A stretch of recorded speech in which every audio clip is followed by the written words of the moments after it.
Pemirsa, diduga akibat arus pendek listrik, sebuah toko bangunan, satu petak rumah kontrakan, dan sebuah pos di kawasan padat penduduk di Padang, Sumatera Barat ludes terbakar.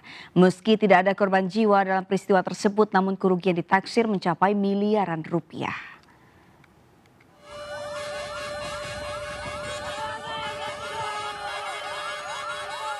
Kepulan asap hitam tampak membumbung tinggi dari kawasan padat penduduk di daerah Sawahan Timur, Kecamatan Padang Timur, Sumatera Barat. Api dengan cepat membesar dan menyambar sejumlah bangunan yang letaknya berdekatan.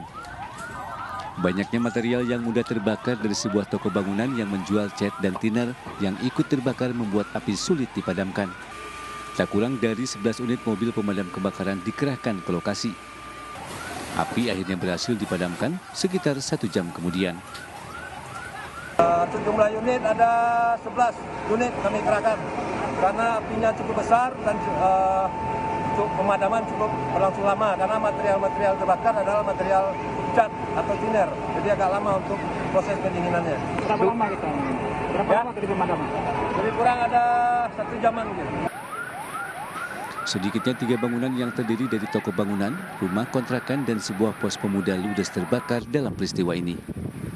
Diduga api berasal dari gudang toko bangunan akibat arus pendek listrik. Tidak ada korban jiwa dalam peristiwa ini, namun kerugian ditaksir mencapai miliaran rupiah. Dari Padang, Sumatera Barat, Budi Sunandar, iNews melaporkan.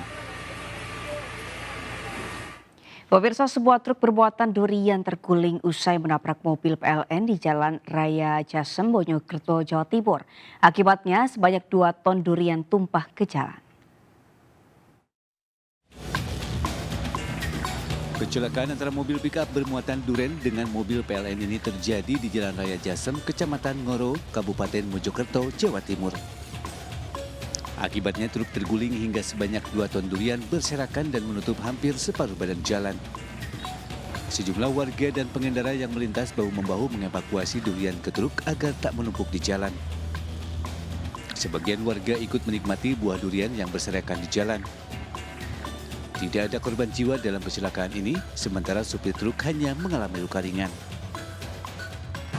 Ya kalau saya kan rasanya wis ngantuk Pak ya, seliut gitu Pak. Iya pas polisi peteng Alani petang ora seliut nah. ya Seliut itu Jam oleh berapa? kanan apa ya, Bang? oleh ngiri Pak. Jam berapa itu, Mas? Jam sekitaran setengah empatan, jam 4-an. Jam 4 itu.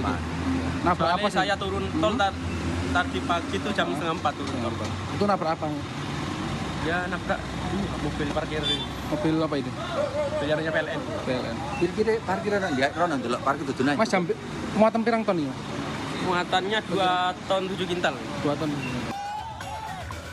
Usai dievakuasi, truk durian diamankan ke Mapolsek. Kasus kecelakaan ini ditangani petugas Polsek Ngoro.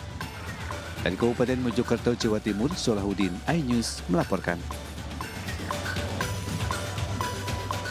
Puluhan remaja pelaku balap liar di Lumajang, Jawa Timur kocar-kacir saat dirazia petugas kepolisian. Salah seorang pelaku bahkan nekat menabrak petugas saat berusaha menghindari razia.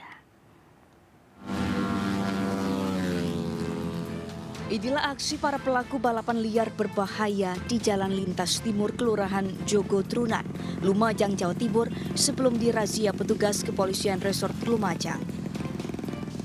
Meski masih banyak pengendara yang melintas, para pelaku balap liar nekat kebut-kebutan di jalan yang ramai. Puluhan remaja ini pun langsung kocar-kacir saat petugas Polres Lumajang mengepung jalan yang dijadikan arena balap liar. Bahkan salah satu pelaku balap liar nekat menabrak petugas saat berusaha kabur dari kepungan razia. Dalam razia ini petugas mengamankan tidak kurang 35 motor yang tidak sesuai spesifikasi teknis. Petugas juga mengamankan sepeda motor berplat merah yang sengaja dicat hitam.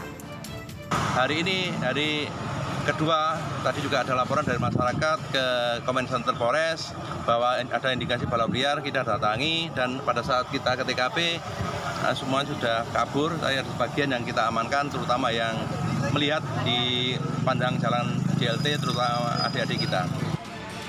Para remaja dan pelaku balap liar yang terjaring razia diberi sanksi surat tilang sesuai pelanggaran yang dilakukan.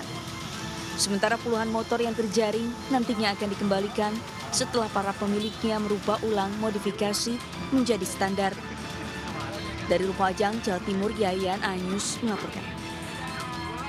Pemirsa, Basarnas Kota Makassar mengevakuasi kru kapal asing berkewarganegaraan Cina yang mengalami kecelakaan kerja di perairan Makassar saat melakukan pelayaran dari Pelabuhan Walcott, Australia menuju Pelabuhan Rijau, Cina.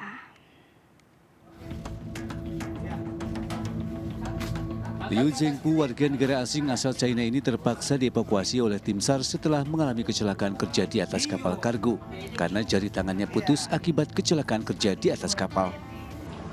Peristiwa itu terjadi saat kapal yang ditumpangi korban berada di wilayah perairan Makassar, usai bertolak dari Pelabuhan Walcott, Australia menuju Pelabuhan Rijau, China. Proses evakuasi mengerahkan kapal KM Kamajaya 104 untuk menjangkau titik koordinat.